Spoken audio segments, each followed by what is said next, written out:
हाँ जी बेटा, होमवर्क में कुछ दिया था कि आपको मैंने? कौन सा क्वेश्चन दिया था? प्रैक्टिकल क्वेश्चन नंबर 3, वो टूथपेस्ट वाला क्वेश्चन, राइट? कर लिया आप लोगों ने? बहुत इजी लगा होगा। इलस्ट्रेशन नंबर 8 हो गया था कल वाली क्लास में, जिसमें अजय और विजय वाला क्वेश्चन था। प्रैक्टिकल क्वेश्चन नंबर 1 मैंने करवा दिया था आपको, जिसमें अपन ने ट्रेडिंग अकाउंट और P&L अकाउंट बनाया था। Let us discuss practical question number 4। ये कंसाइनर की बुक में रिकॉर्ड होने वाला आखिरी क्वेश्चन है। फिर हम लोग कंसाइनी की बुक्स में डेटा कैसे रिकॉर्ड होता है वो देखेंगे।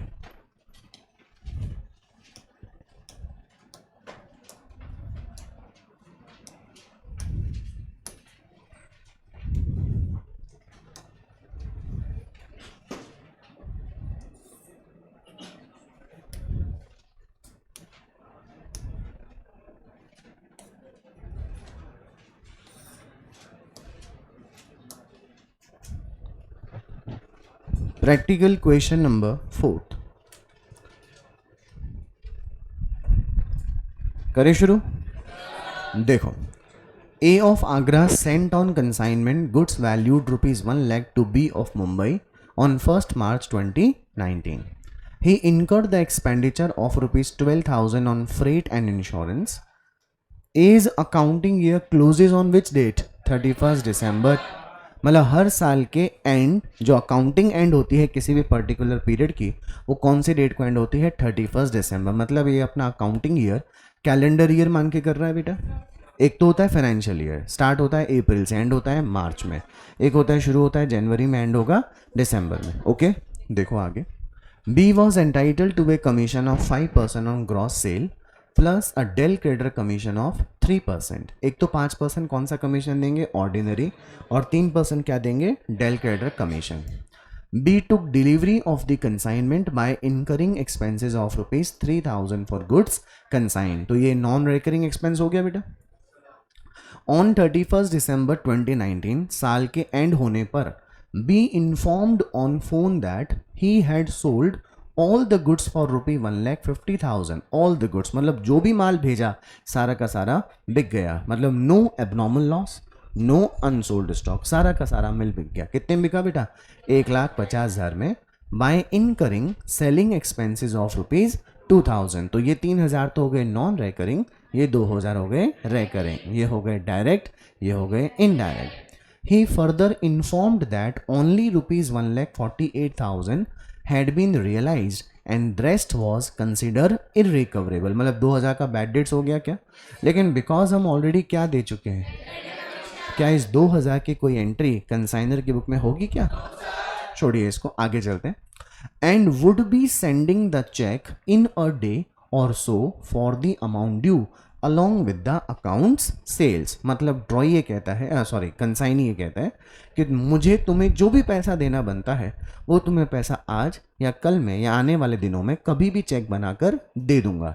यानी 31 दिसंबर के एंड तक तो उसने कोई पैसा नहीं दिया। मतलब कंसाइनी के अकाउंट में 31 दिसंबर तक हम बाय बैलेंस CD ही करने वाले हैं ना बेटा।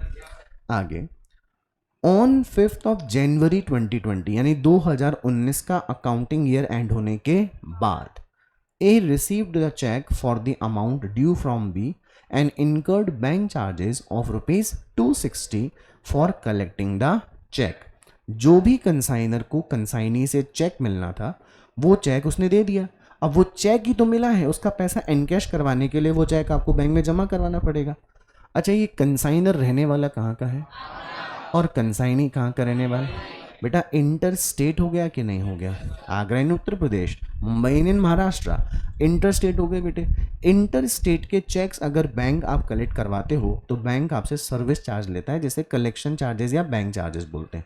इसीलिए बैंक ने आपसे कितने रुपए का चार्ज वसूल लिया? 260 for collecting the check and the amount was created by bank on 9th of January 2020. Write up the consignment account finding out the profit और लॉस ऑन दी कंसाइनमेंट। पहला क्वेश्चन क्या मांगा, कौन सा अकाउंट बनाओ बेटा, कंसाइनमेंट अकाउंट, ताकि profit और लॉस निकाला जा सके, ठीक है। दूसरा कौन सा बनाओ, बी। बी कौन है बेटे, कंसाइनी अकाउंट। दोनों अकाउंट हम रट गए हैं कि नहीं रट गए, कंसाइनमेंट में पहले ये होगा बाद में ये होगा, कंसाइनी के डेबिट में ये आएगा, कंसाइनी क्रेडिट में ये आएगा, ये दोनों तो बहुत आसान हो गया। कुछ नए अकाउंट मांगे क्वेश्चन में, बोलो मेरे साथ, provision for expense account and bank account in the books of consignor. ये लाइन इंपॉर्टेंट है, recording the transactions up to the receipt and collection of cheque. ये जो बैंक में अकाउंट जो मांगा है, इस बैंक में केवल और केवल आपको दो ही चीज़ों का हिसाब दिखाना है। पहला किसका, रिसीट का, जब चेक रिसीव हुआ तब की एंट्री दिखाओ, और जब वो पैसा बैंक में क्या हो जाएगा, कलेक्ट, तब की एंट्री दिखाओ। मतलब बैंक में आपको किसी और तरीके का ट्रांजेक्शन को ना डेबिट करना हो ना ही क्रेडिट, केवल चेक रिसीट होना और उस चेक का पैसा बैंक में कलेक्ट हो जाना। इसके अलावा और कोई ट्रांजेक्शन बैंक में डिमांड नहीं किया गया है। बेटा करें शुरू। ये क्वेश्चन दिखने में कितना ईजी लग रहा है ना बेटा, क्योंकि कोई abnormal लॉस नहीं है, कोई अनसोल्ड, सिर्फ दो नए अकाउंट एक्स्ट्रा मांगे इन्होंने। पहला कौन सा अकाउंट, प्रोविजन फॉर एक्सपेंस, और दूसरा बैंक अकाउंट, है ना। बनाओ कॉपी में, in the books of consignor A.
Assignment में सबसे पहला ट्रांजैक्शन रिकॉर्ड किस चीज का होगा? गुड्स को सेंड करने का।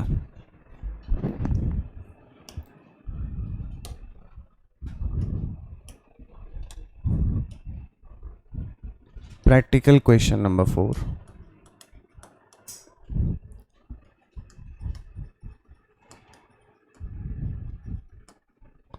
in the books of A,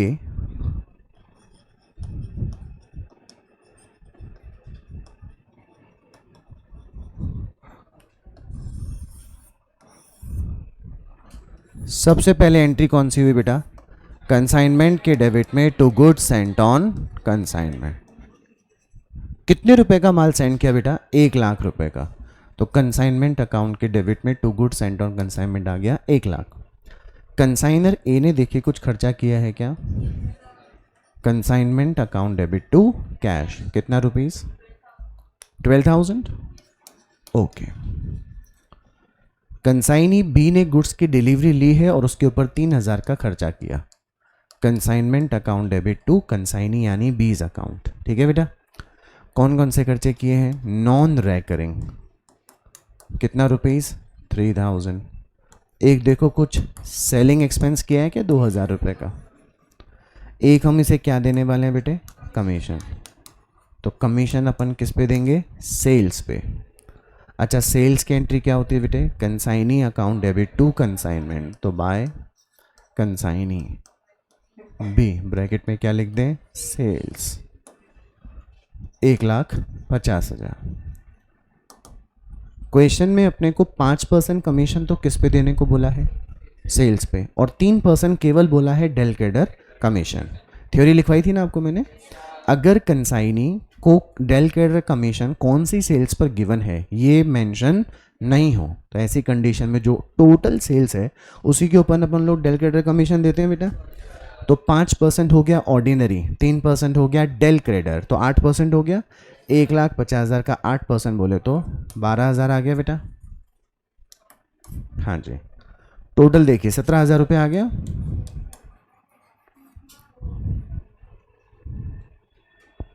okay everybody, now tell me, usually हम क्वेश्चन में आखिरी में क्या निकालते हैं? Unsold stock. क्या इस क्वेश्चन में अनसोल्ड स्टॉक की कोई पॉसिबिलिटी है? क्योंकि कंसाइनी ने क्या कर दिया? सारा माल बेच दिया। यूजुअली क्वेश्चन में क्या दिया होता है? Abnormal loss. क्या इस क्वेश्चन में एबनॉर्मल लॉस है? होता तो अपन लोग कैलकुलेट किए होते और एंट्री पास कर दिए होते। ऑल क्लियर बेटा। नाउ अब एक बार क्वेश्चन पे नज़र दौड़ाओ वापस पे। क्या क्या खास है इस क्वेश्चन में? कहने को तो बहुत छोटी सी बात है, मैं भी आपको एक लाइन बोलकर इक्वेशन खत्म कर दूंगा, लेकिन सीखने लायक बहुत कुछ है इस क्वेश्चन में। यूजुअली हम लोग कंसाइनमेंट अकाउंट और कंसाइनी अकाउंट तो बनाते ही बनाते हैं। इन्होंने अपने से एक नया अकाउंट मांगा है जिसका नाम क्या है? Provision for expense. बेटा इस क्वेश्चन में ये प्रोविजन फॉर एक्सपेंस कर क्या रहा है इसके लिए ध्यान से देखिए। As accounting year closes on which date? 31 दिसंबर। ठीक है बेटा। कंसाइनी ने इसे चेक कब दिया है? 5 जनवरी 2020। तो 31 दिसंबर 2019 का अकाउंटिंग पीरियड एंड हो जाने के बाद चेक मिला है कि नहीं मिला? अच्छा, ये चेक हमने जो बैंक में जमा करवाया उस पे बैंक ने हमसे कितने रुपए का चार्ज वसूल लिया? 260। फटाफट क्वेश्चंस आएंगे, फटाफट आंसर दीजिएगा। 260 रुपए के बैंक चार्जेस एक्सपेंस है कि नहीं? एक्सपेंसेस बुक में रिकॉर्ड होने चाहिए कि नहीं होने चाहिए? अच्छा, ये जितने भी एक्सपेंस आप देख रहे हो 3,000 के, 12,000 के, 2,000 के, ये सब एक्सपेंसेस आपने कंसाइनमेंट में चार्ज किए हैं ना बेटे। क्यों चार्ज किए कंसाइनमेंट में? P&L में क्यों नहीं किए? क्योंकि ये एक्सपेंस है ही किसके? तो फिर कहाँ बुक होंगे? कंसाइनमेंट में। और कहीं बुक नहीं होने चाहिए थे। अच्छा बताओ, ये 260 का भी खर्चा है कि नहीं? ये 260 का खर्चा हुआ क्यों? क्योंकि अपने को चेक किससे मिला? कंसाइनी हमें पैसा क्यों दे रहा है? क्योंकि उसने हमारे कंसाइनमेंट पर भेजे गए माल को बेचा है। तो ये एक्सपेंस भी बुक होना चाहिए ना बेटा। अच्छा बताओ, P&L में बुक होना चाहिए या कंसाइनमेंट बुक होना चाहिए? होना चाहिए ना, पक्का ना? लिख दूं क्या इधर की तरफ? 2 बैंक चार्जेस। क्यों? हाँ, कंसाइनमेंट कौन से पीरियड का है? तो फिर इधर 2 बैंक चार्ज नहीं आना चाहिए, फिर कहाँ आएगा? नहीं, प्रोविजन क्वेश्चन में पढ़ा है इसलिए मत बोलिए प्रोविजन, खुद दिमाग लगाइए। अटक गए ना हम लोग।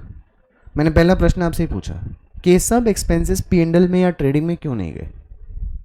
आप क्या बोले? ये एक्सपेंस हैं किसके, तो कहाँ जाने चाहिए? 260 रुपए का खर्चा है कि नहीं? एक्सपेंस ऑफ द बिजनेस है ना, बिजनेस की बुक्स में रिकॉर्ड भी होना चाहिए। किससे रिलेटेड खर्चा है? कंसाइनमेंट भी, तो कहाँ बुक होना चाहिए? तो लिख देता हूँ मैं 2 बैंक चार्जेस। अब आप बोल रहे हो मत लिखो, क्यों? करेक्ट, फिर से बोलने का।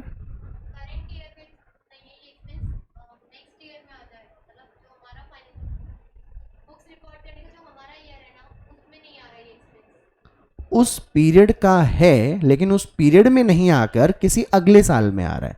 कुछ समझे क्या बोल रहे हैं? एक्सपेंस कौन से ईयर से रिलेटेड है? 2019 से। पूरा बोलो, किससे?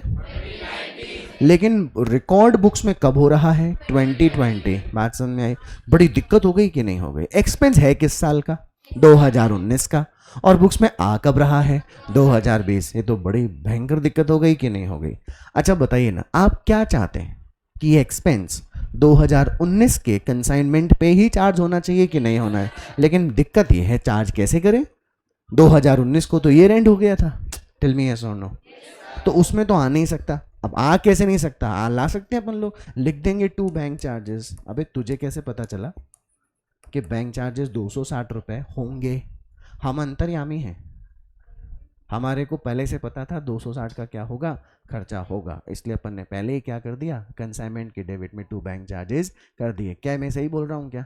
अच्छा, तो फिर मैंने ये 2 कैश क्यों लिखे? क्योंकि ये 31 दिसंबर 19 से पहले हो गए। ये मैंने 3000, 2000, 12000 क्यों लिखा? क्योंकि 31 दिसंबर तक के खर्चे हैं। टेल मी यस और नो। अब है रास्ता कौन सा? प्रोविजन बना देना। और ये दिमाग में जो आंसर आ रहा है प्रोविजन बना देना, वो क्वेश्चन में जो रिक्वायरमेंट है प्रोविजन फॉर एक्सपेंस, उसको देखकर आ रहा है कि नहीं आ रहा है? खैर कैसे भी आ रहा है, कुछ दिमाग आइडिया कर रहा है कि नहीं कर रहा है? प्रोविजन बोलिए जरा। देखो कितना अच्छे से बोले आप। प्रोविजन। प्रोविजन 2 शब्दों से मिलकर बना, पहला, दूसरा। विजन का मतलब, प्रो का मतलब पहले नहीं, फ्यूचर के लिए प्रेजेंट में ही सोचना, this is called pro. Mobile phone आते हैं ना, आईफोन 13, आईफोन 13 प्रो आता है ना, 1+9, 1+9 प्रो। अभी प्रो का मतलब क्या है? प्रो का मतलब होता है एडवांस। प्रो का मतलब क्या होता है? एडवांस। आपने शॉप्स के ऊपर, जो किराने की शॉप्स होती हैं, कभी सुना हो, कभी नाम पढ़ा हुआ लिखा हो, प्रोविजन स्टोर लिखा होता है। कभी पढ़ा है? किसने पढ़ा है? किसने देखा हो? हाँ देखो, ये इस बात का सबूत है कि खाली मैंने नहीं देखा, आप लोगों ने भी देखा है। General store, general and provision store लिखा होता है ना बेटा। प्रोविजन नॉर्मल लाइफ में और अकाउंटिंग की लाइफ में कैसे काम करता है? आज घर में खाना बनाते बनाते आटा क्या हो गया साहब? खत्म हो गया। खत्म हो गया आटा, तो मम्मी ने क्या करना शुरू कर दिया? खाना बनाते बनाते वो रोटी बनानी बंद कर दी। अब घर में पापा भी खाना खा रहे हैं, आप भी खाना खा रहे हो, आप बैठे हो, उधर 2 ही फल के आए थे, तीसरा फल का अभी तक आया नहीं। आप किसकी तरफ बोलोगे? हम तरफ बोलोगे ना, क्या हुआ, खाना लाना बंद कैसे कर दिया? मम्मी क्या बोलेगी? आटा क्या हो गया? खत्म। जाओ पहले आटा लेकर आओ, बाद में बनाएंगे। और वो तो कोई ऑप्शन ही नहीं बचा, वो तो लाना ही पड़ेगा। अपने मुंह से दूसरा जवाब क्या निकलेगा? You should have told earlier. आपको क्या बोलना चाहिए था? पहले बोलना चाहिए था कि हम उस जो कमी थी वो क्या कर देते, अपन पहले ही भर देते। टेल मी यस और नो। अच्छा, हम लोग क्या रोज कमाकर रोज पैसे, जो पापा क्या है रोज घर के लिए आटा लाते हैं क्या? मेरे परिवार में जो भी सामान आया होगा वो मैं आज घर जाते टाइम लेके जाऊंगा, फिर कल का कल लेते जाऊंगा, परसों का परसों, ऐसे होगा क्या? हम क्या करते हैं, यूजुअली 10 से 15 दिन या महीने भर का सामान पहले ही ले आते थे कि वो आगे काम आएगा कि नहीं आएगा। प्रोविजन का मतलब होता है एडवांस में सोचना और प्रेजेंट में उसके लिए एडजस्ट कर लेना। ये मतलब होता है ना बेटे। आपके घर में दाल चाय चीनी के डब्बों में दाल चाय चीनी भरी है कि नहीं भरी? वो चाय चीनी आज ही कंज्यूम होगी या कल कंज्यूम होगी? उससे भी बाद में कंज्यूम होगी ना। खरीदा आपने कब था? आज या आज से पहले? या आज जो खरीदेंगे वो आज के लिए भी खरीदेंगे और बात समझ में आ रही है? Now listen very carefully. Provision for bad dates का नाम सुना है आपने? प्रोविजन फॉर बैड डेट्स बनाने की एंट्री बोलो जरा. अच्छा सुना ही था खाली. Okay okay. नहीं नहीं नहीं नहीं नहीं, डेटर्स टू पीबीडी थोड़ी होता है. प्रोविजन बनाने की एंट्री. मैं फिर से बोलता हूं, प्रोविजन बनाने की एंट्री बोलिए.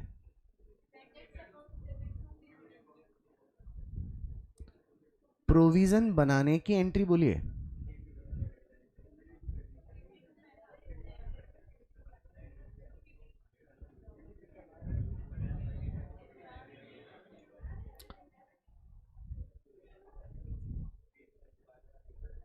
आप रोज अपने घर से निकलते हो और रोज इंस्टीट्यूट आते हो. कल भी आए थे, आज भी आए हो और कल भी आओगे. कल नहीं आओगे? अच्छा कल तो छुट्टी दी है. ओके ओके, इस बात का भी मेरे पास एक जवाब है, लेकिन आज नहीं दूंगा. चैप्टर कोर्स जब खत्म होने आएगा ना तब बताऊंगा. एक टॉपिक है बेसिक अकाउंटिंग अजम्पशन, वहां पर ये आपका एग्जाम्पल मैं शेयर करूंगा, ध्यान रखिएगा. वेट फॉर 2 और 3 मंथ्स. हाँ जी, तो मैं आपसे कुछ बोल रहा था कि हम लोग इंस्टीट्यूट आए थे, आज भी आ रहे हैं और कल भी आएंगे ना बेटे. हमारे लिए काम बहुत बहुत नॉर्मल काम है कि नहीं? आज के साल भर बाद जब इन दिनों के बारे में याद करेंगे तो आपको कोई ध्यान रहेगा कि मैं उस दिन ऐसे निकला था, ऐसे आया था. ये बात आई गई हो जाएगी कि नहीं हो जाएगी? क्योंकि आप रोज यही काम कर रहे हो कि नहीं कर रहे हो? बोलो ना. किसी दिन आपके साथ कोई अजीब सी घटना हुए, वो घटना आपको लाइफ टाइम याद रहेगी कि नहीं रहेगी? क्योंकि उस दिन आपके साथ नॉर्मल नहीं, एबनॉर्मल इवेंट हुई कि नहीं हुई, अच्छी और चाहे बुरी हुई, याद रहेगी कि नहीं रहेगी? सोचिए, मैंने एग्जाम्पल क्यों शेयर किया ये वाला बताइए. अभी एबनॉर्मल नॉर्मल वाला क्यों शेयर किया बताइए? नहीं, बता दूं पक्का. ये टॉपिक पढ़ाने में मुझे सिर्फ 1 मिनट लगेगा. कितना minute? But I paper believe में मैं 20 मिनट लूंगा. कितना मिनट लूंगा? क्योंकि अगर मैं 1 मिनट लूंगा ना तो ये बात आई गई हो जाएगी. हाँ हाँ हाँ, क्योंकि हो गई ना आपके सामने. आपने कितना पढ़ा 11वीं क्लास में? पढ़ा था ना प्रोविजन. अरे पढ़े थे कि नहीं पढ़े थे? कितनी बार बनाए थे तुमने प्रोविजन? याद करो तुम्हारे फाइनल अकाउंट. अब मैं तुमसे एंट्री बोल रहा हूँ, बेटा प्रोविजन बनाने की एंट्री बोलो. हैं, इसकी एंट्री भी होती थी क्या? Debtors to PBD. Debtors to PBD. देखते पीबीडी क्या होता है? Give me the entry of making provision. वरना नहीं पढ़ाऊंगा आगे, पहले एंट्री बना के दो.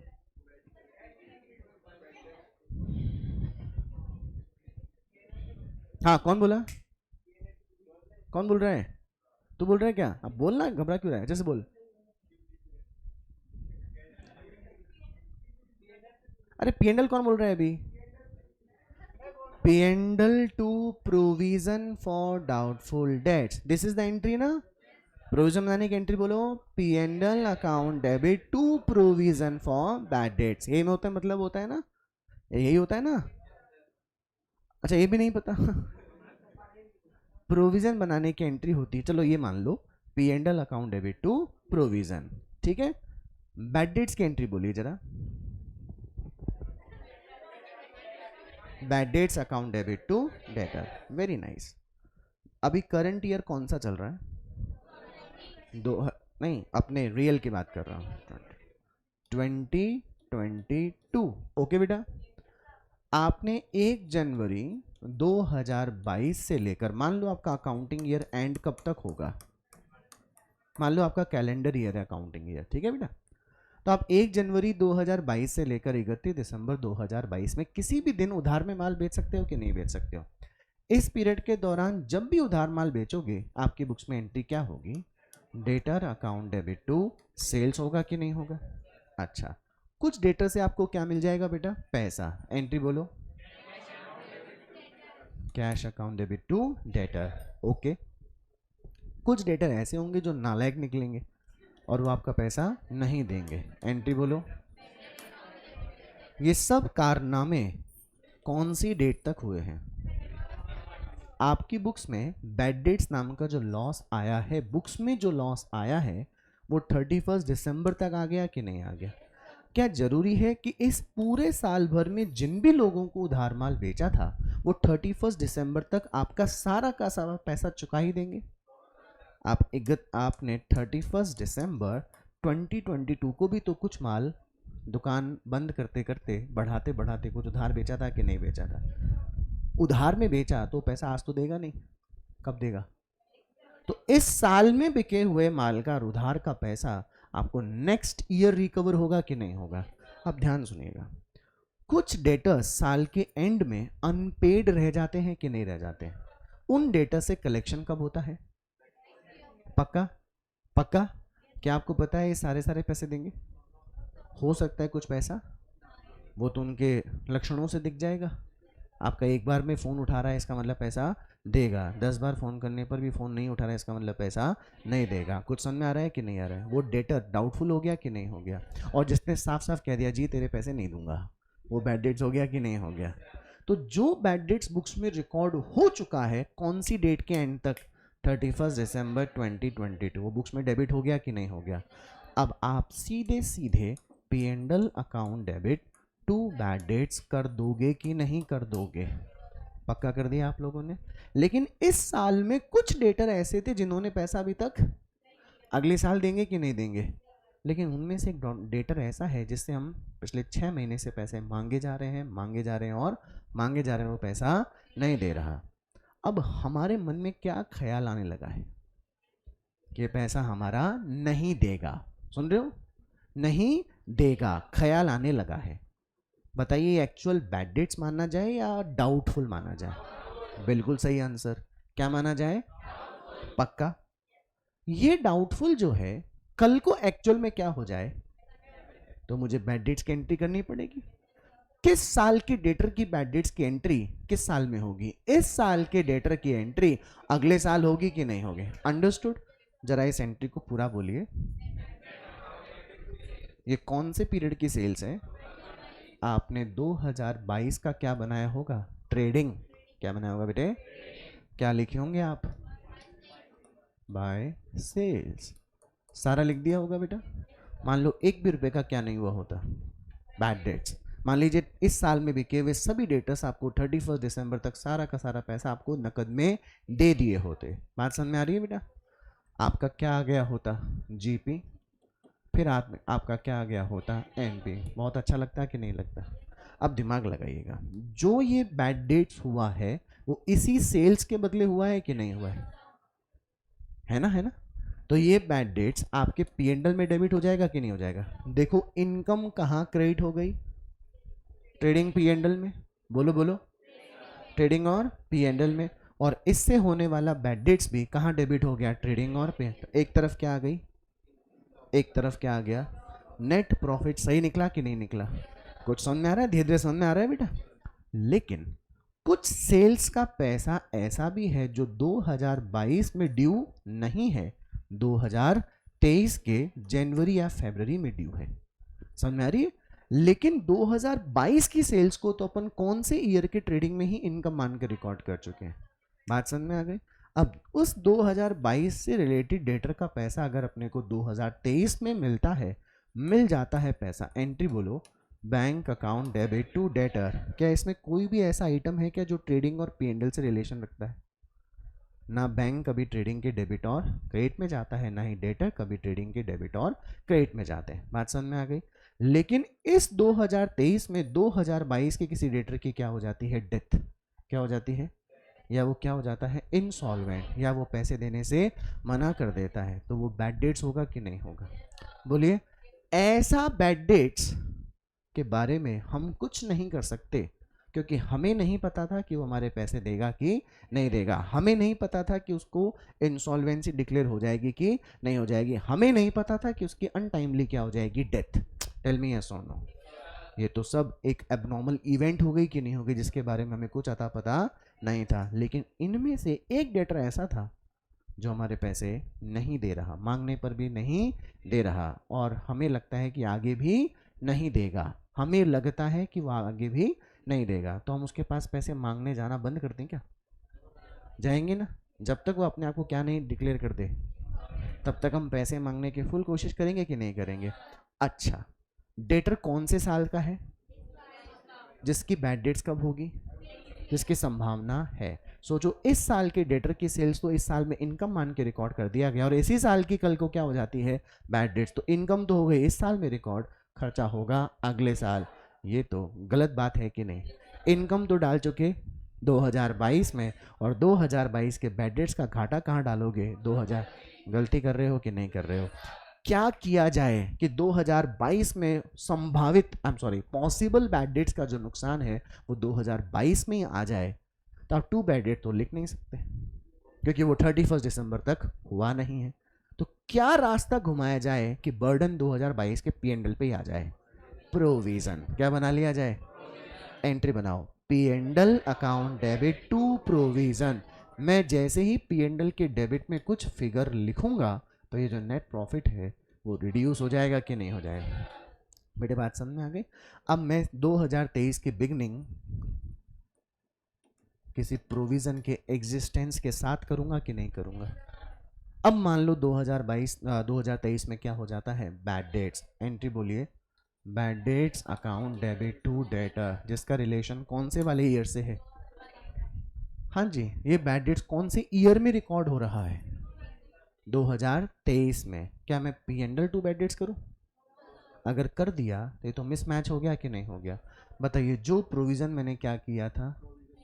क्रेडिट, उसे क्या कर दूं? एंट्री बोलो, provision account debit to bad debts. बात समझ में आ रही है क्या?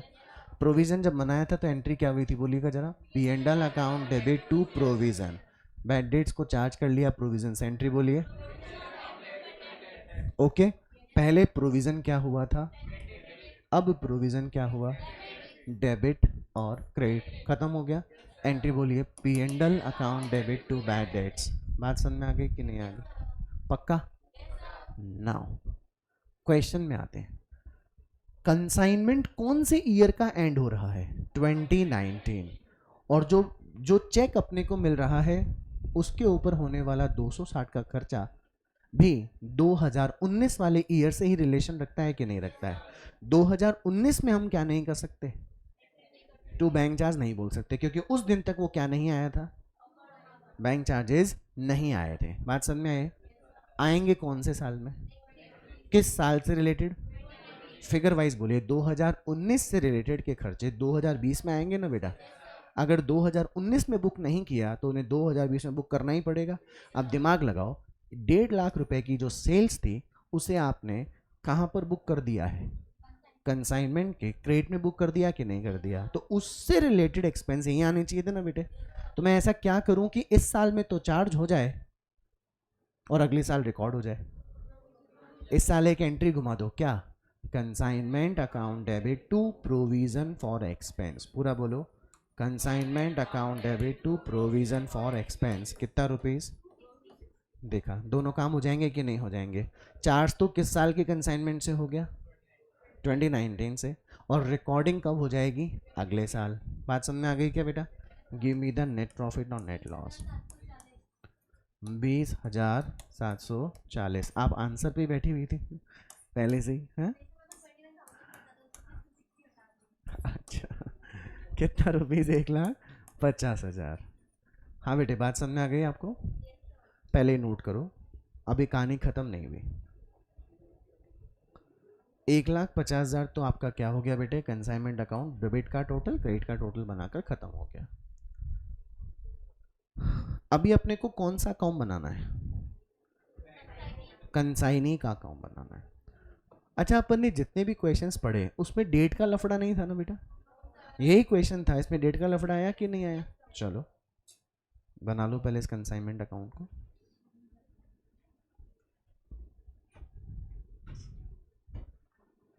अब अपन कौन सा अकाउंट बनाने वाले हैं? Consignee account. बनाओ कॉपी में। What is the name of consignee? B.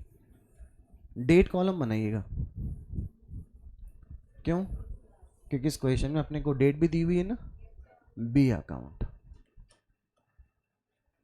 हमने 2019 में कंसाइनी को अपना क्या बनाया होगा? डेटर। और साथ ही साथ क्या बनाया होगा? क्रेडिटर। सही बोल रहा हूं मैं एकदम?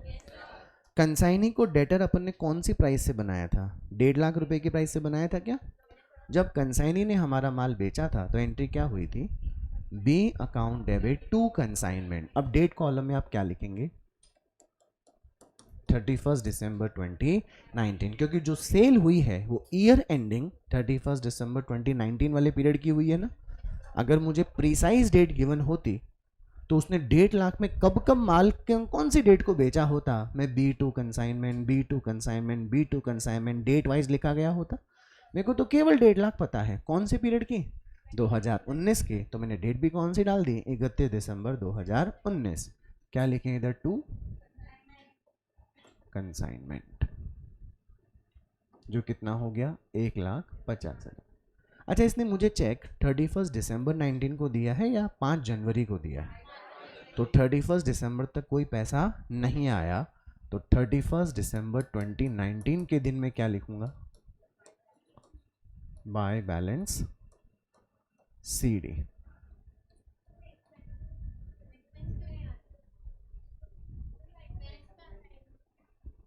उसका बी अकाउंट से क्या लेना देना? दिमाग लगाओ, बी अकाउंट से क्या लेना? बेटा बैंक चार्ज की एंट्री में कंसाइनी क्या करेगा?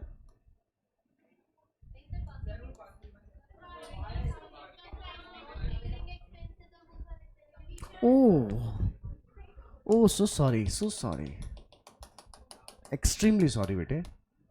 Yes yes, you are talking about the expenses on consignment. Serious mistake. अच्छा, डेट कौन सी लिखूं? देखो 31 दिसंबर 2019। 31 दिसंबर 19 क्यों लिख रहा हूं? क्योंकि जो भी एक्सपेंस है, जो भी कमीशन है, वो कौन से ईयर एंड तक है? 31 दिसंबर 19। मैं एक्चुअली पता है कहाँ चला गया? वो 260 वाले पे चला गया। तभी तो बोल रहा था कि उन एक्सपेंस का कंसाइनी से क्या लेना देना। कितने rupees?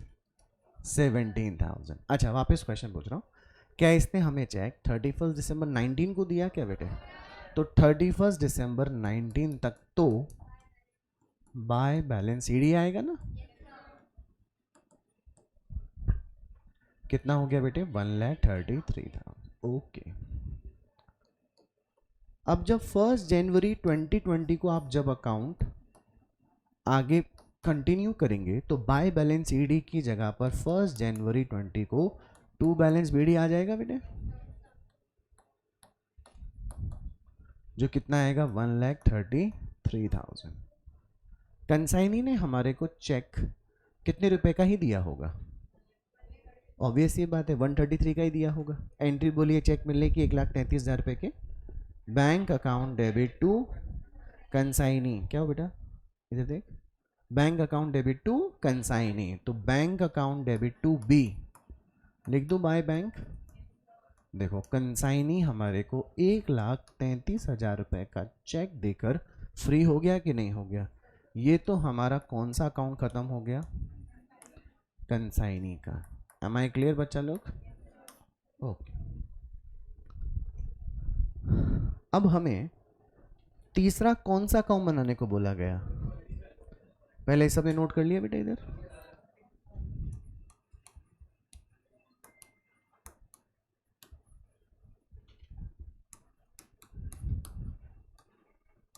Provision for expenses. Provision सबसे पहले कौन सी डेट को बना होगा? 31 दिसंबर 2019 को बना होगा बेटे। एंट्री बोलिए जरा, प्रोविजन की एंट्री क्या हुई थी आपने? नहीं नहीं, यहाँ तो कंसाइनमेंट पे चार्ज हुआ है ना। Consignment account debit to provision for expense, तो प्रोविजन फॉर एक्सपेंस क्रिएट हुआ बेटा 31 दिसंबर 2019।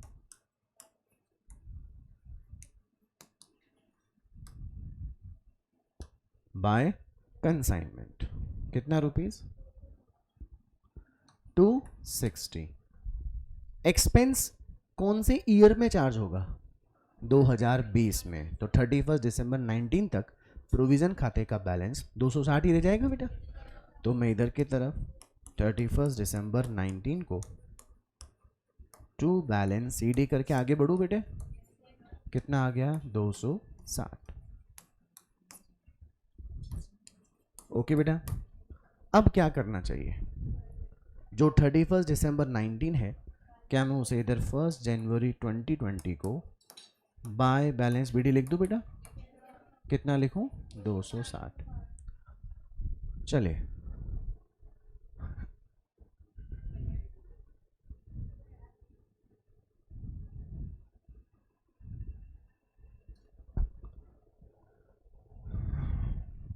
जो नेक्स्ट पेज होगा उसमें मैं एंट्रीज लिख के दे रहा हूँ, एंट्रीज को ध्यान से देखिएगा, आपको लिखने की जरूरत नहीं है, खाली एंट्री को ध्यान से देखिएगा बस।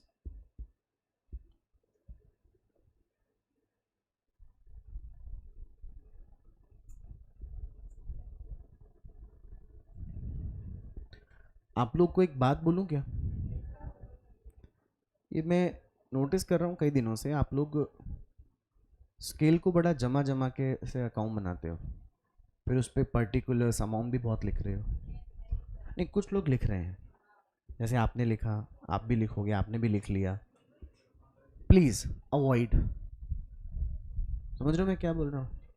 अब प्लीज़ अवॉइड का मतलब पता है ये है कि छोड़ो यार, इतना लिखने में आपका टाइम बहुत लगता है, सुन रहे हो क्या?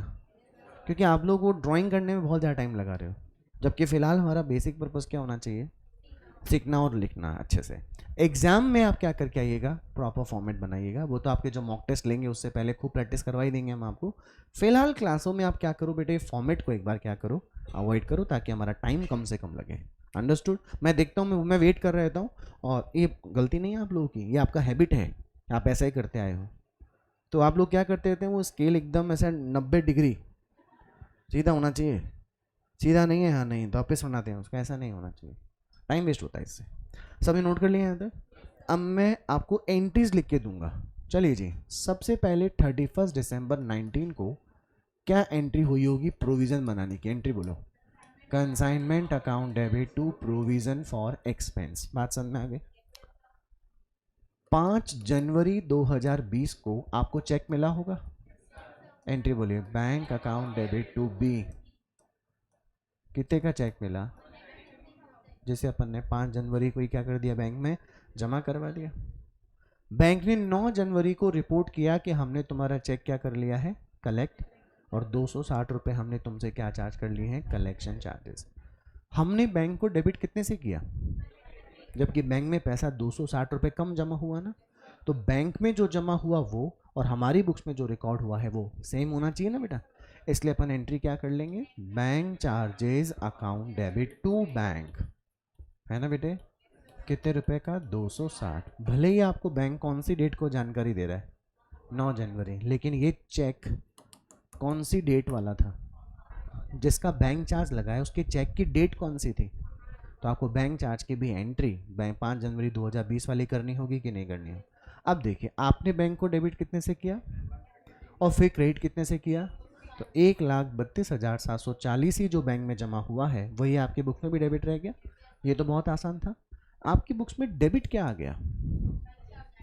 अगर हम लोग पुरानी सब बातें भूल जाएं, सब बातें 2019 से पहली बार सब बातें भूल जाएं, तो 31 दिसंबर 2020 को क्या बनाएगा ये, पी एंड एल। क्या बनाएगा? तो P and L account debit to bank charge होगा कि नहीं होगा? लेकिन इस क्वेश्चन में P and L account debit to bank charge नहीं हो सकता, क्योंकि ये बैंक चार्ज का रिलेशन मुंबई में भेजे गए कंसाइनमेंट पर हुआ खर्चा है कि नहीं, तो इसे अपने ऑर्डिनरी पी एंड एल से चार्ज करना चाहिए या कंसाइनमेंट से चार्ज करना चाहिए? उसके लिए आपने पहले से ही कंसाइनमेंट को क्या कर दिया था, डेबिट, और क्या क्रेडिट कर दिया था। अब आज के दिन आप क्या कर लीजिए, provision for expense account debit to bank charge, कितना रुपये बेटे? बात समझ में आई क्या? ऊपर पहले कंसाइनमेंट को डेबिट करके प्रोविजन को आपने क्या किया था, अब आपने प्रोविजन को क्या कर दिया, एंट्री बोलो, consignment account debit to bank charge. Ultimate effect वही आया कि नहीं आया? हम सीधे सीधे टू बैंक चार्ज नहीं लिख सकते थे, क्योंकि वो दिसंबर तक आए ही नहीं थे, तो हमने क्या घड़ी घुमाई, consignment to provision, provision to expenses. बात समझ में आ गई बेटा? तो आपने कौन सी डेट को प्रोविज़न को काम में लिया, एक तो कौन सा, 31 दिसंबर, एंट्री आपने क्या बोली थी, consignment account debit to provision, आ गया बाय कंसाइनमेंट, क्योंकि प्रोविज़न का पैसा कौन सी डेट तक काम में नहीं आया था, 31 दिसंबर, इसलिए टू बैलेंस ईडी रह गया बेटा। इस साल की बिगनिंग किससे होगी, बाय बैलेंस BD। फिर आपने प्रोविजन को डेबिट कौन सी डेट को किया बेटा? 5 जनवरी। क्या एंट्री हुई? Provision for expense account debit to bank charge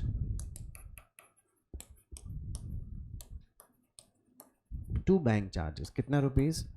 260। ये रहा आपका प्रोविजन फॉर एक्सपेंस अकाउंट।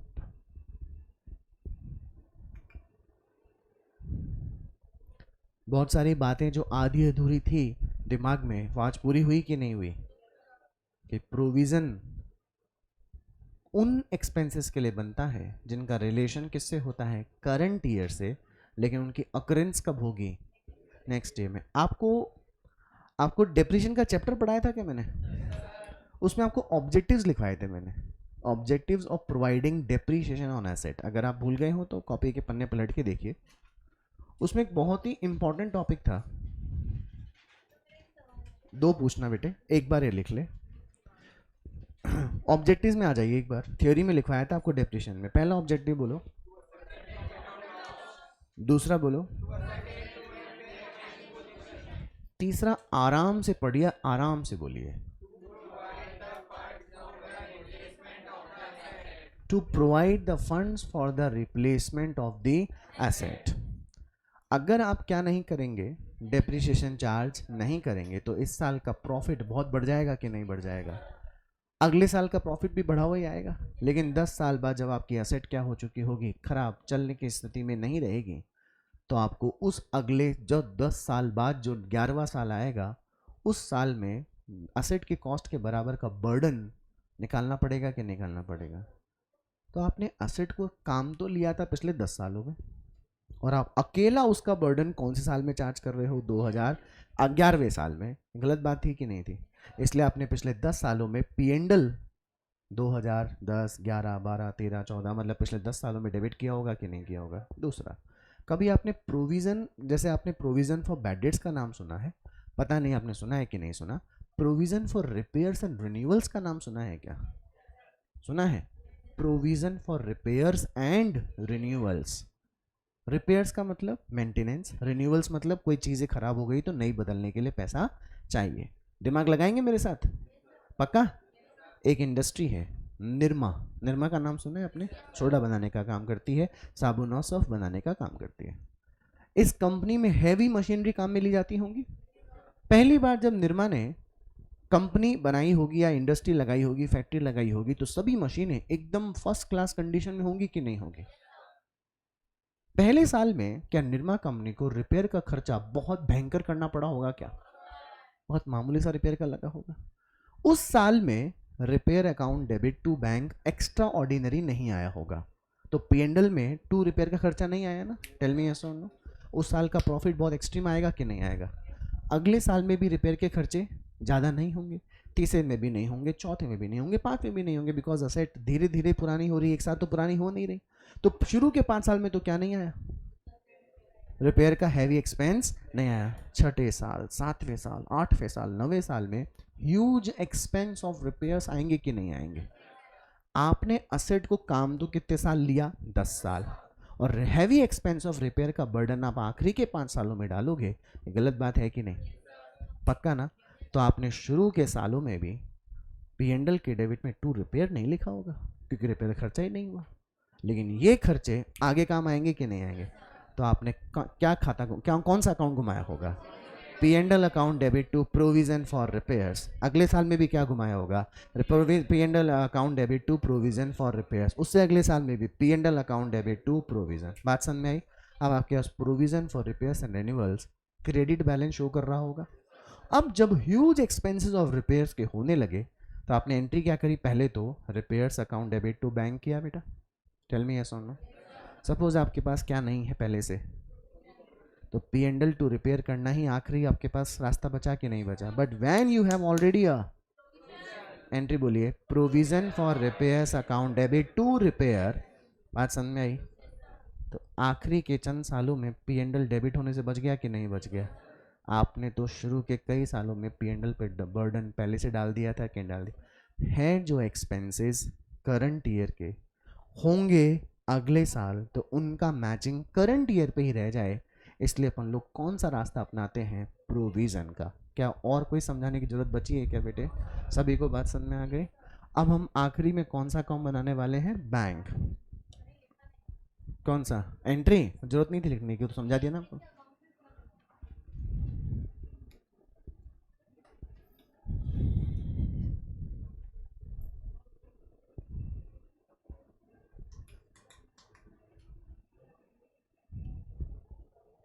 बहुत इजी है बेटा, by balance BD to bank charge. चलो नाउ बैंक अकाउंट। हाँ जी, पहली बार बैंक डेबिट हुआ था क्या? कौन सी डेट को हुआ था? 5 जनवरी को हुआ था। 5 जनवरी 2020। Bank account debit to B. बोलिए क्या लिखेंगे? Bank account debit to B. B से कितने रुपए का चेक आया था? और 5 जनवरी को जमा हुए चेक से रिलेटेड क्या हमारे बैंक चार्ज के एक्सपेंस हुए थे बेटा? कितने रुपए हुए थे? 260। By balance C D 1,32,740। तो पैसा बैंक में जो बैलेंस दिखा रहा है वो, और जो हमारे बुक्स का बैलेंस दिखा रहा है वो, दोनों सेम हो गया कि नहीं हो गया?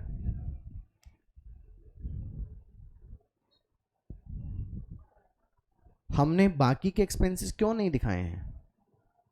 क्योंकि क्वेश्चन ने बोला था up to the receipt and collection of cheque. खाली आप बैंक अकाउंट में केवल कौन से खर्चे दिखाइएगा?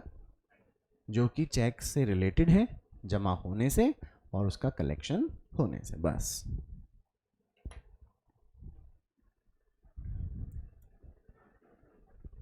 अगर इस क्वेश्चन को ओवरऑल स्टडी करें ना, तो ना एबनॉर्मल लॉस था, ना अनसोल्ड स्टॉक था, फिर भी एक क्वेश्चन 40 से 45 मिनट कंज्यूम करके गया कि नहीं करके गया?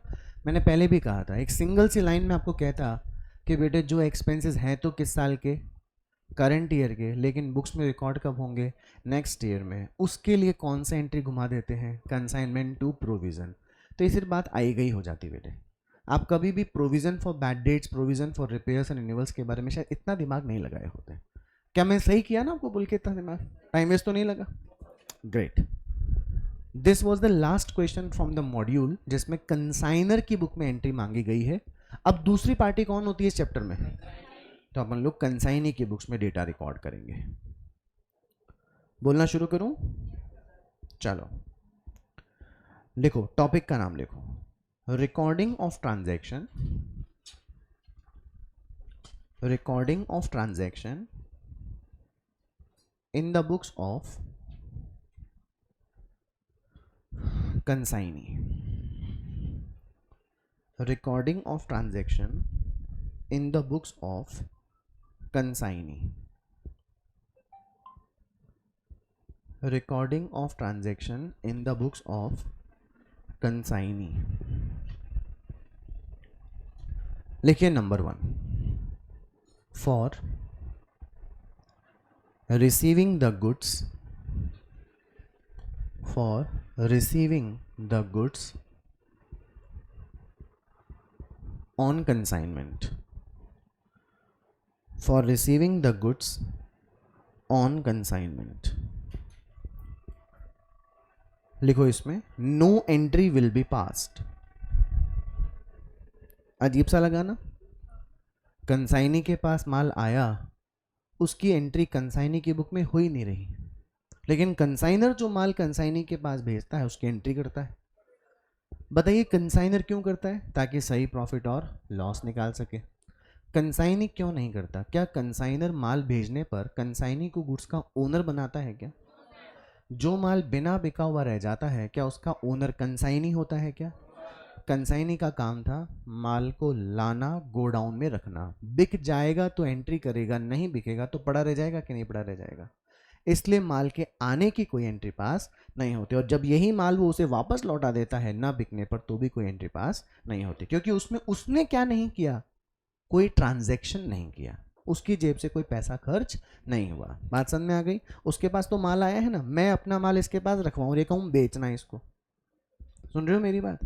ये माल बिकेगा ही नहीं तो मैं इसे थोड़ी पैसे लूंगा, ये मुझे क्या कहेगा तेरा माल वापस ले जा, मैं उठा के ले जाऊंगा। तो जो गया था वही वापस आ गया, इसके पास पहले भी कुछ नहीं था, अभी भी कुछ नहीं है, ये कोई एंट्री नहीं करेगा। बात समझ में आ गई बेटा?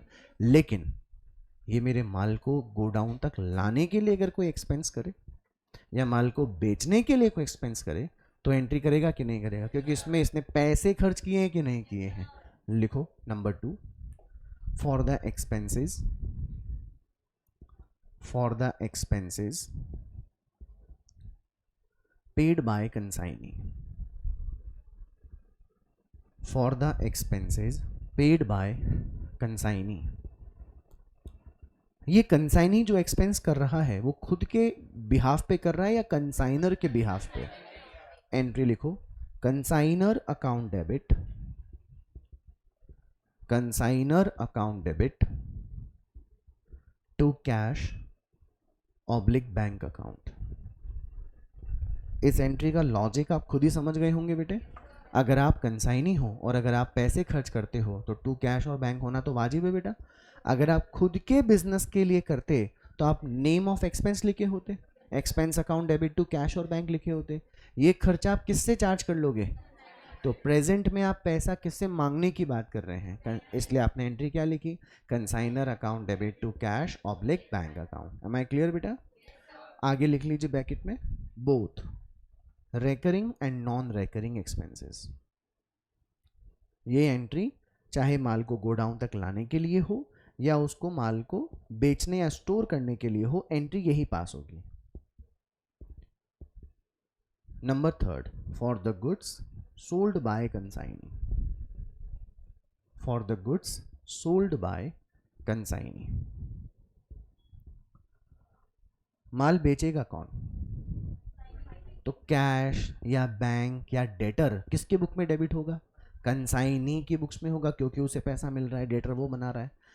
अगर वो खुद का माल बेचे तो cash bank debtor account debit to sales होना चाहिए ना, लेकिन वो माल किसका बेच रहा है? एंट्री लिखो, cash oblique bank oblique debtor account debit, cash oblique bank oblique debtor account debit to sales या टू कंसाइनर? शाबाश, टू कंसाइनर। मतलब नकद हो चाहे चेक से पैसा मिले या उधार में बेचा हुआ माल था, ये सारा का सारा पैसा उसे किसको देना होगा? इसलिए कंसाइनी ने कंसाइनर को क्रेडिटर बना दिया। ठीक है बेटा, लिखो next, for commission earned, for commission earned. Commission किसको मिलता है? तुरंत मिलता है क्या, या जब सेटलमेंट होता है तो वहां से एडजस्ट हो जाता है? तो कमीशन नाम की इनकम लानी पड़ेगी बुक्स में। कंसाइनी को कमीशन किससे लेना होगा? तो जिससे पैसा लेना है उसे क्या बना लिया जाए? डेटर। एंट्री लिखो, consignor account debit, consignor account debit to commission earned account, consignor account debit to commission earned account, EARNED। जो कमीशन आपने अर्न किया वो आपकी इनकम हो गई बेटे, और ये पैसा आपको लेना किससे है? तो जिससे पैसा लेना होगा फ्यूचर में वो प्रेजेंट में क्या बन गया? आपका डेटर बन गया। एम आई क्लियर बेटा? नेक्स्ट लिखिए, for bad dates, for bad dates.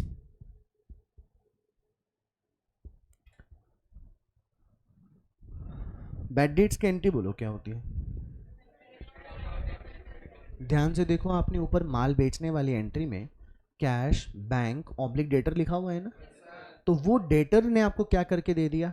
Bad debts. तो पहले बैड डेट्स की एंट्री करनी पड़ेगी। लिखो, bad debts account debit to debtor account, bad debts account debit to debtor account. अब ये बैड डेट्स जो आपने डेबिट किया है ये किसकी बुक में डेबिट हो गया है? तो ये नुकसान कंसाइनी का ही होगा या कंसाइनर का होगा, ये डिपेंड करता है। अगर कंसाइनी को क्या मिल गया है? लिखो number next, for charging of bad debts, for charging of bad debts. इसमें पॉइंट नंबर ए डाल के लिखिए, when DCC Dell Creditor Commission was not allowed, when DCC Dell Creditor Commission was not allowed to consignee. जब consignee को क्या नहीं मिला हुआ है तो ये बैड डेट्स का नुकसान वो बियर करेगा या कंसाइनर से? तो लिखो consignor account debit to bad debts. वो इस नुकसान का पैसा किससे मांग लेगा? Consignor account debit to bad debts. Third entry देखिए आपकी कॉपी में किस चीज की हो रखी है? गुड सोल्ड की हो रखी है ना। गुड सोल्ड की एंट्री में आपने कंसाइनर को डेबिट किया हुआ है कि क्रेडिट किया हुआ है?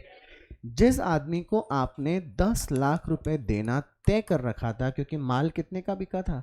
10 लाख। उसने सोचा कि 10 लाख मुझे किसको देने हैं? कंसाइनर को देने हैं। तो आपने कंसाइनर को अपना क्या बना लिया था बेटे? क्रेडिटर। बाद में 50,000 का क्या हो गया? Bad debts. अब आपने देखा ये बैड डेट्स का नुकसान हो गया। मैं देख रहा हूँ कि मुझे क्या नहीं मिला हुआ है? डायल क्रेडिटर कमीशन नहीं मिला। तो मैं कंसाइनर को 10 लाख दूंगा या 9,50,000 दूंगा? याद आ रहा होगा, यही बात मैंने आपको कंसाइनर की बुक में भी समझाई थी। तो मैं उसे दूंगा कितने? 9,50,000, जबकि मैंने उसे क्रेडिटर कितने से बना रखा है?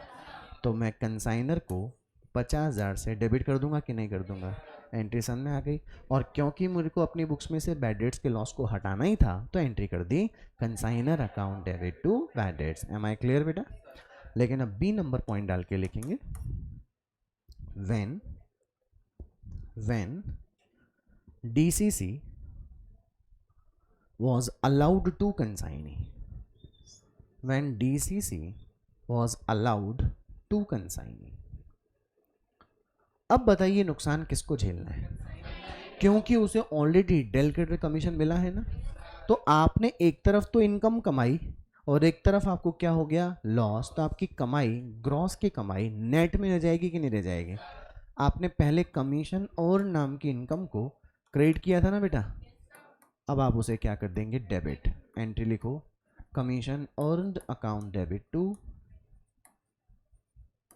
Bad debts. Commission earned account debit to bad debts. आप बताओ खुद ही क्यों आया? आपको कमीशन मिला, आपकी इनकम हुई। अब उसी कमीशन मिलने के कारण आपको बैड डेट्स का नुकसान झेलना पड़ रहा है। तो आप खाली अपनी कमाई कमीशन की मानोगे या नेट कमाई मानोगे? इसलिए कमीशन जो पहले क्रेडिट किया उसे आपने क्या कर दिया? डेबिट। एंट्री बोलिए जरा, commission on account debit to bad debt. इन दोनों एंट्री में खास बात क्या है? बैड डेट्स क्रेडिट हो रहा है कि नहीं हो रहा है? क्योंकि आपकी बुक्स में पहले से क्या हो चुका था। अगर वो नुकसान आपको झेलना है तो आप कमीशन ऑन से डेबिट करेंगे। किससे रिकवर करना है? तो आप कंसाइनर को डेबिट करेंगे। बात समझ में आ गई बेटा? नेट में लिखो आगे आखिरी, for final settlement with consignor. For final settlement with consignor. For final settlement with consignor. Consignee consignor को क्या पे करता है बेटे? अमाउंट पे करता है। एंट्री लिखिए consignor account debit, consignor account debit to cash oblique bank oblique bills payable account. या तो कंसाइनर को कंसाइनी क्या दे देगा? कैश दे देगा, या चेक दे देगा जो अपन ने पढ़ा था, या फिर कंसाइनर का लिखा हुआ बिल वो क्या कर लेगा? एक्सेप्ट कर लेगा, जिसका पेमेंट उसका मैच्योरिटी डेट को हो जाएगा। बेटे बात समझ में आ गई? कुल मिलाकर कितनी एंट्री है कंसाइनी की बुक में? बहुत इजी है ना बेटे। पहले में तो कोई एंट्री नहीं है, दूसरे में एक्सपेंस की एंट्री आपको समझ में आ गई, सेल्स की एंट्री आपको समझ में आई, कमीशन लेने की एंट्री, बैड डेट्स होगा, लॉस हमारा है तो commission on to bad debts, हमारा नहीं है तो consignor account debit to bad debts. बाद में पैसा दे देंगे तो consignor account debit to cash bank और बीपी अकाउंट। ओके बेटा। Practical question number second, this is the question in the books of consignee. पढ़ो। D of Delhi appointed A of Agra as its selling agent on the following terms। बेटा आगरा का रहने वाला A Delhi के रहने वाले D का सेलिंग एजेंट बना बेटा। तो D कौन हो गया इधर? कंसाइनर। A कौन हो गया? Consignee. Goods to be sold at invoice price और ओवर। या तो आपको माल इनवॉइस प्राइस पर बेचना है या उससे ऊपर बेचना है। A to be entitled to a commission of 7.5% on the invoice price and 20% of any surplus price realized over invoice. एकदम familiar हो आप इस लाइन से? The principal यानी consignor to draw on the agent यानी consignee पर a 30 days bill for 80% of the invoice price. Consignor जो भी माल भेजेगा उसकी इनवॉइस प्राइस जो भी होगी उसकी कितनी वैल्यू के बराबर? कंसाइनर कंसाइनी पे क्या बना देगा? बिल बनाएगा. बात समझ में आ गई? जिसे कंसाइनी को क्या करना पड़ेगा? Accept. Now on 1st February 2020 1000 cycles were consigned to A. 1 फरवरी को कितने साइकिल भेजे? 1000 साइकिल, जिसकी कॉस्टिंग कितना रुपए थी? 640 इंक्लूडिंग फ्रेट. मतलब इसमें ऑलरेडी खर्चा इन्होंने ऐड करके दिया हुआ है. जबकि इनवॉइस प्राइस कितने की थी? तो बेटा जो माल भेजा गया उसकी टोटल इनवॉइस प्राइस 8 लाख की होगी. 8 लाख का कितना परसेंट बिल बना होगा बेटे? यानी 6,40,000 का बिल बना होगा. आगे देखो. Before 31st March 2020 when the principal's books are closed, A met his acceptance on the due date. देखिए बिल कौन सी डेट को लिखा होगा? 1 फरवरी. 1 फरवरी को बिल कितने दिनों का लिखा होगा? 30 दिनों का. तो ऑब्वियस ही बात है 30 दिनों का जो बिल था वो फरवरी के एंड में और मार्च के जो भी ड्यू डेट आएगी पे कर दिया होगा उसने. आगे क्या बोलता है? Sold off 820 cycles at an average price of ₹930 per cycle. Cycle भेजी कितनी थी? 1000. 1000 में से कितने साइकिल बेच दी उसने? कुछ कम में बेची, कुछ ज़्यादा में बेची. एवरेज प्राइस कितनी निकल कर आई? 930 per cycle. The sale expenses being ₹12,500 and remitted the amount due by means of bank draft. और जो भी अमाउंट ड्यू बनता था उसने उसको बैंक ड्राफ्ट से पैसा दे दिया. 20 of the unsold cycles were shop spoiled and were to be valued at a depreciation of कितना परसेंट? 50% of cost. साइकिल भेजी कितनी बेटा? बेच कितनी दी? कितनी बची अनसोल्ड? 180 में से 20 साइकिल दुकान में पड़ी पड़ी थोड़ी स्पॉइल हो गई. अब में उसका वैल्यूएशन कितना परसेंट पे करना पड़ेगा? 50%. पिछला क्वेश्चन ध्यान है 10% वैल्यू कम किया था. इस क्वेश्चन में कितना परसेंट कम कर देंगे? 50. आगे किसका 50%? कॉस्ट का. Show by means of ledger account how these transaction would be recorded in the books of. Who is A here? Consignee. अपने को एक क्वेश्चन में रिकॉर्डिंग किसकी बुक में मांगी है? A K. And find out the value of closing inventory with A to be recorded in the books of D at. भले ही क्वेश्चन कौन सी प्राइस का है, क्वेश्चन ने मांगा किस प्राइस पर है. बात समझ में आ गई? मांगी किसकी बुक में एंट्री मांगी है? ए. क्या बनाने को बोला है? Ledger account. अच्छा, कंसाइनर की बुक में 2 बेसिक अकाउंट कौन से बनते हैं? कंसाइनर, कंसाइनमेंट और कंसाइनी. पक्का? क्या कंसाइनी कंसाइनमेंट अकाउंट बनाएगा क्या? क्योंकि कंसाइनमेंट अकाउंट तो क्या कैलकुलेट करता है? प्रॉफिट और लॉस किसका होता है, किसका नहीं होता. इसलिए कंसाइनी तो क्या नहीं बनाएगा. लेकिन कंसाइनी का इंपॉर्टेंट अकाउंट कंसाइनर अकाउंट होगा कि नहीं होगा. कितना उसे पैसा देना है, कितना उसे पैसा लेना है, ये जरूरी है बेटा. करें अपन लोग शुरू. चलिए practical question number 2.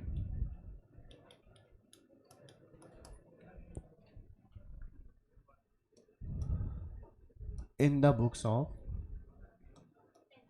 A. Usually A का नाम क्या होता है? कंसाइनर होता है. यहाँ पे कंसाइनी का नाम ए है. What is the name of consignor? D.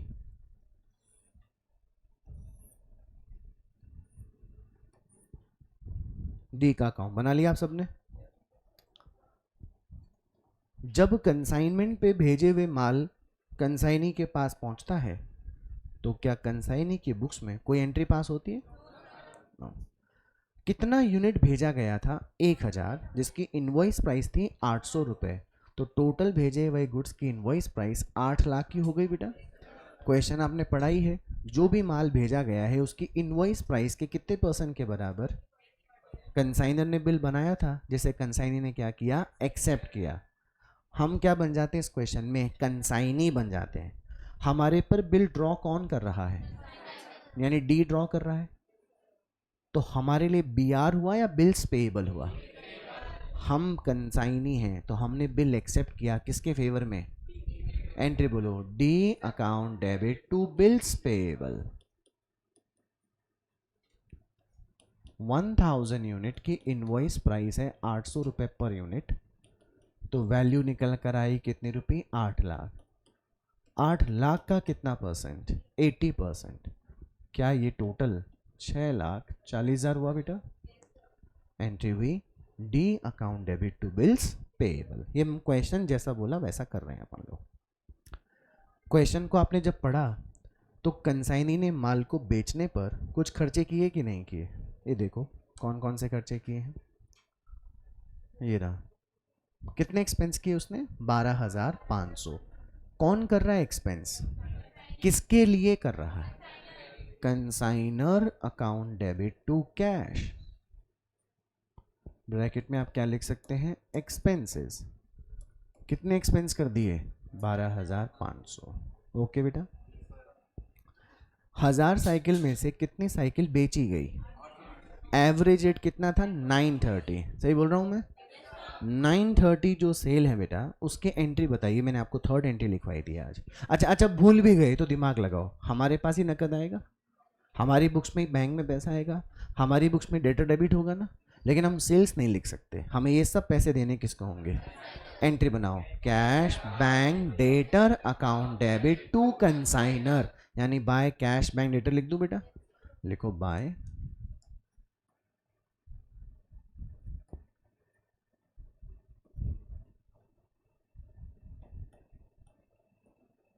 Bracket में क्या लिख दिया जाए? सेल्स। कितनी साइकिल्स? 820 एट द रेट रुपये 930 एवरेज प्राइस। कितना आया? 7,62,600। अब क्योंकि कंसाइनी ने कंसाइनर का माल बेचा है तो कंसाइनी किस चीज के लिए एंटाइटल है? चले, कमीशन का पैसा कंसाइनी को किससे लेना है? तो कंसाइनर को डेटर बना दिया जाए, और कमीशन उसकी इनकम है इसलिए कमीशन को क्रेडिट कर दिया जाए टू कमीशन अर्न्ड। और क्योंकि अपने को इसमें वैल्यूएशन करना पड़ेगा ऑर्डिनरी कमीशन का और डेल ओवरराइडिंग कमीशन का, तो वर्किंग नोट बनाना पड़ेगा। Working note number 1, calculation of commission. सबसे पहले कौन सा कमीशन? इज कितना परसेंट? 7.5% ना, on sales at invoice price. सबसे पहले यूनिट बेची कितनी? 820। बेटा 930 से मल्टीप्लाई करूं या 800 से? वंडरफुल, क्योंकि अपने को कौन सी सेल्स निकालनी है? IP sales. 800 मल्टीप्लाई 820, 6,56,000 में माल बेचने को कहा था, लेकिन तुमने बेचा है 7,62,600 में, तो हम तुम्हें ऑर्डिनरी कमीशन तो किस पे देंगे? आईपी पे। ऑर्डिनरी कमीशन 6,56,000 का कितना परसेंट? बताओ देखिए कितना? 49,200। ओके बेटा। एंड और अपने को क्या देना है? ओवर राइडिंग कमीशन इज कितना परसेंट? 20% on excess sales. और क्वेश्चन में कुछ स्पेसिफिकेशन ऐड नहीं हो तो एक्सेस सेल्स का मतलब एक्चुअल माइनस इनवॉइस होता है ना बेटा। आपकी एक्चुअल सेल तो कितनी है? 7,62,600। आपकी इनवॉइस प्राइस सेल कितनी है बेटा? 6,56,000। तो आपकी एक्सेस सेल्स कितनी आ गई? 1,06,600। और अगर अपन ओवरराइडिंग कमीशन की बात कर लें तो 1,06,600 का कितना परसेंट? 20%। बोलो तो जरा। 21,320। तो हमारा टोटल कमीशन आया 49,200 प्लस 21,320 इज इट 70,520।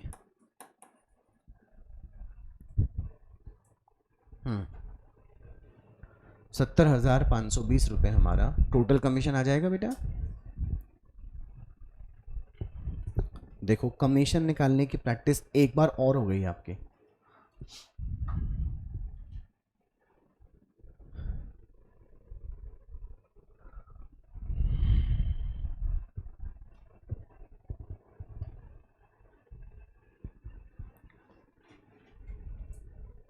₹70,520 का टोटल कमीशन।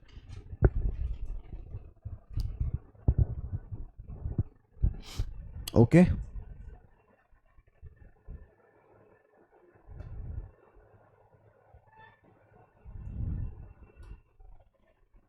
चलिए बेटा, कमीशन की एंट्री आपने क्या बोली थी? Consignor account debit to commission earn, ये आ गया 70,520। अब हमें खाली और खाली, हम कंसाइनी हैं, हमें हिसाब किसके साथ करना है बताइए? कंसाइनर हमसे कितना पैसा मांगेगा? 7,62,600। क्योंकि हम उसका लिखा हुआ बिल पहले से ही एक्सेप्ट कर चुके हैं 6,40,000, तो हम इतना पैसा कम कर लेंगे ना बेटे। क्योंकि हमने उसके माल को बेचने के लिए खर्चा किया तो ये पैसा भी हम कम कर देंगे, और क्योंकि उसके माल को बेचने पर हमें कमीशन कितना बनता है 70,520, ये भी हम कम कर देंगे ना। तो नेट में जो बैलेंसिंग फिगर बचेगा उसी के बदले बैंक ड्राफ्ट दिया जाएगा। बैलेंसिंग फिगर बताइए। 38,980 38,980 39,580। एंट्री बोलिए, consignor account debit to bank 39,580। बेटा इजी था कंसाइनर का अकाउंट बनाना, समझ में आ गया आप लोगों को? ये आ गया 7,62,600। और अब आखिरी अकाउंट बताइए कौन सा अकाउंट? Bills payable account. ऐसा क्यों? कि क्वेश्चन में लिखा था कि कंसाइनी ने उस बिल का पेमेंट कौन सी डेट को कर दिया है, मैच्योरिटी डेट को उसने पेमेंट कर दिया। फटाफट बताओ, ये बात समझ में आ गई आपको? एकदम इजी था बेटा, बना लो कंसाइनी का account, sorry bills payable account. अच्छा, बिल्स पेएबल एक्सेप्ट कौन सी डेट को किया था? 1 जनवरी को किया था ना, सॉरी 1 फरवरी को किया था शायद। 1 फरवरी को बीपी बनाने की एंट्री हुई थी हमारी बुक्स में, D account debit to bills payable हुआ था 1 फरवरी by bills, sorry by D. कितने रुपए का? 6,40,000। कितने दिनों का बिल था? 30, एक महीना नहीं, 30 दिन। अच्छा, फरवरी 2020 है बेटा, तो फरवरी 29 डेज की होगी। फरवरी के 29 दिनों में से एक दिन तो फरवरी का चला ही गया, तो 28 दिन हुए बेटा।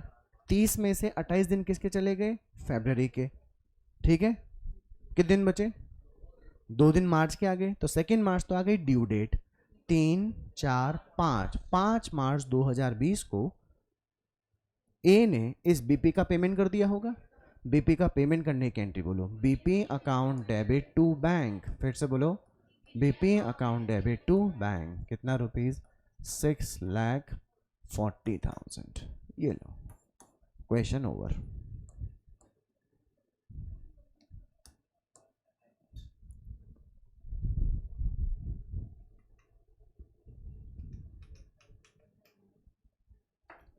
बिल्स पेएबल पढ़े थे ना अपन लोग? This is was the question. बेटा मेरी तरफ से तो ये चैप्टर क्या हो गया आज? फिनिश। सिर्फ मैंने पहला और दूसरा इलस्ट्रेशन नहीं करवाया, अब आप आसानी से कर सकते हो। फर्स्ट इलस्ट्रेशन कंसाइनर की बुक में एंट्री है, और उसी इलस्ट्रेशन की एंट्री किस में मांगी है?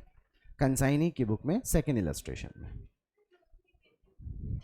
अरे हाँ, रुको रुको, तुम जल्द, हाँ मैं भी जल्दबाजी कर दिया। क्वेश्चन में क्या मांगा है? Closing inventory. ये पकड़ के देखो, पिटाई करेंगे तुम्हारी अब। Calculation of unsold stock. फटाफट देखिए बेटा, यूनिट सेंट कितना था और सोल्ड कितना है बेटा, बताओ अनसोल्ड कितना है, 180। अच्छा 180 में से दो तरह का स्टॉक पड़ा है, एक तो पड़ा है शॉप स्पॉइल्ड। बेटा शॉप स्पॉइल्ड का मतलब होता है कुछ माल पड़े पड़े क्या हो जाता है, पुराना हो जाता है या फिर उसमें जंग लग जाती है, तो उसे अपन क्या नाम देते हैं, शॉप स्पॉइल्ड। कितनी साइकिल्स हैं, 20। एक साइकिल की कॉस्ट प्राइस कितनी है, क्वेश्चन पढ़े थे अपन लोग, इंक्लूडिंग फ्रेट दिया हुआ है, इसकी कीमत कितनी हुई, लेकिन क्वेश्चन में क्या बोला था, इसका वैल्यू 50% डेप्रिशिएट, मतलब वैल्यू कम करके दिखाना है, इसका वैल्यू 50% करेंगे तो 6400 आएगा क्या बेटा। और जो रिमेनिंग साइकिल्स हैं 180 में से चला गया 20, तो कितना बचा 160, किससे मल्टीप्लाई करो 640,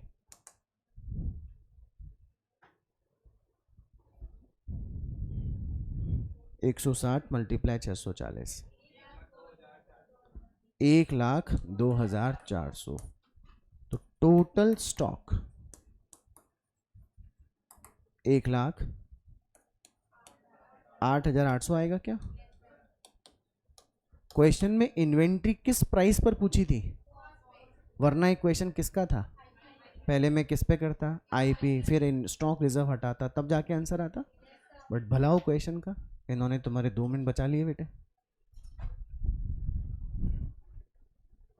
कर लिया नोट, करो। आपके लंच टाइम में से मैं 1 मिनट तो खा चुका, 1 मिनट और।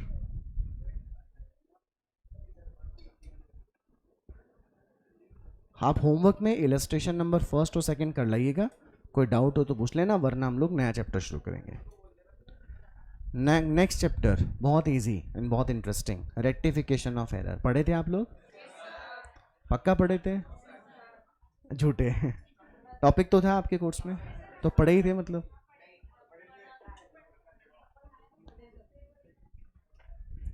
चलिए जिसने नोट कर लिया दे कैन लीव।